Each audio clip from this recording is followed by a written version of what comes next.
السلام علیکم جی، کیسے ہیں جی آپ؟ سارے لوگ ٹھیک ٹھاک ہیں؟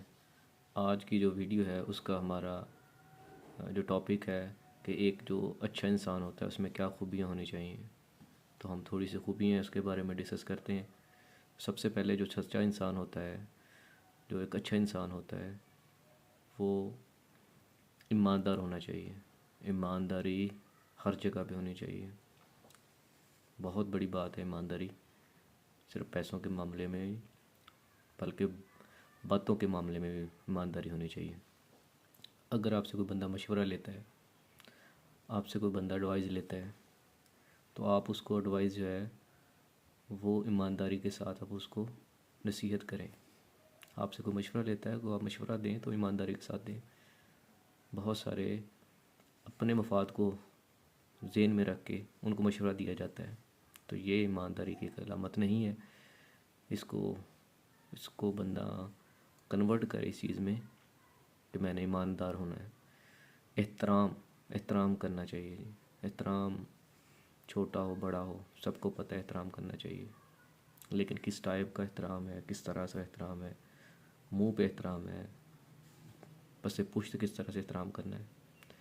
اس کے بعد ہے جی ہمدردی، سمپتھی ہونی چاہیے اس کے اندر۔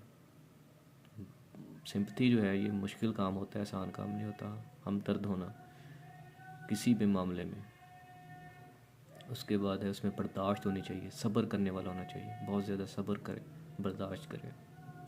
ذمہ دار ہونا چاہیے، اس میں ذمہ داری بہت زیادہ ہونی چاہیے۔ اس کے بعد عدل و انصاف، یہ بہت بڑا تقاضا ہے اس بندے کا کہ اس میں اگر وہ ایماندار اور سچا انسان بننا چاہتا ہے تو وہ عدل و انصاف کرے۔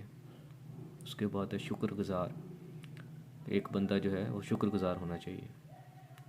اس کے بعد ہے جی اس کی سوچ مثبت ہونی چاہیے۔ یہ 5-7 پوائنٹ تھے جو میں نے ڈسکس کیے ہیں۔ ان میں سے جب بندے پہ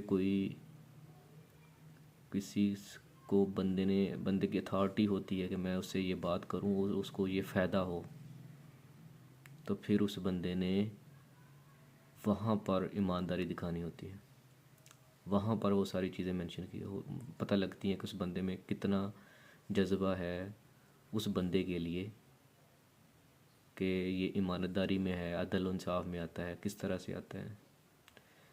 آپ نے بھی مشاہدہ کیا ہوگا کہ جب کوئی بندہ کسی کے پاس پیسے رکھوائے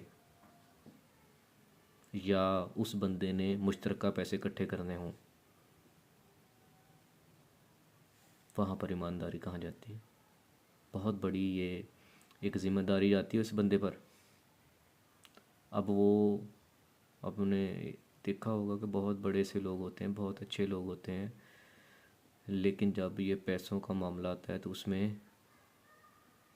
کہیں نہ کہیں کہ کچھ پرابلمز آ جاتی ہیں، فراڈ آ جاتا ہے۔ جیسے ریسنٹ واقعہ لاہور میں ہوا ہے، وہ سونا لے کے بھاگ گیا ہے، 20-25 سال کا پرانا ان کا تعلق تھا۔ تو یہ جب پیسوں کی باری آتی ہے تو وہاں پر بھی بہت سے مسئلے آتے ہیں، وہاں پہ تو پیسے انوالو ہو گئے ہیں۔ اس کے علاوہ جو دوسری چیزیں ہوتی ہیں جہاں پر پیسوں کا معاملہ نہیں ہے، آپ نے کوئی مشورہ دینا ہے، آپ نے کوئی بات بتانی ہے، اپنی نصیحت کرنی ہے، کیونکہ وہ آنے والا وقت جو ہوتا ہے اس کے لیے وہ فائدہ مند ہوتی ہے۔ کیونکہ دنیا میں مشکل کام ہے کسی کے اپنی بات کسی کے دوسرے کے دماغ میں بٹھا لینا، اس کے اپنی بات کو اس طرح سے آپ نے بیان کرنا ہے اس کو سمجھ آ جائے اور اس پہ وہ عمل کرے۔ لیکن اگر وہ بذات خود آپ سے چاہ رہا ہے کہ آپ اس کو کوئی ویسی بات کریں، کوئی پڑھائی کے حوالے سے، کوئی بزنس کے حوالے سے، کسی بھی حوالے سے، اگر اس نے آپ کو یہ ترجیح دی ہے کہ آپ اس سے کوئی ایسی بات کریں، تو اب آپ کی ذمہ داری بنتی ہے کہ آپ ایماندار ہوں، سچے ہوں، ہمدردی ہو آپ کے دل میں۔ کوئی بھی مذہب کا بندہ ہو، کسی بھی مذہب کا ہو، کسی سے بھی تعلق رکھتا ہو، بلا امتیاز آپ نے ان سے سچی بات کرنی ہے، کھری بات کرنی ہے، اپنا فائدے کی طرف دیکھتے ہوئے آپ نے نہیں اس کو نصیحت کرنی۔ یہ جو ہے پھر باتیں جو ہوتی ہیں بہت زیادہ آنے والے، آپ نے غلط مشورہ دے دیا تو کہاں تک وہ چلتا رہے گا۔ ٹھیک ہو گیا جی، رب راضی سب راضی، فی امان اللہ۔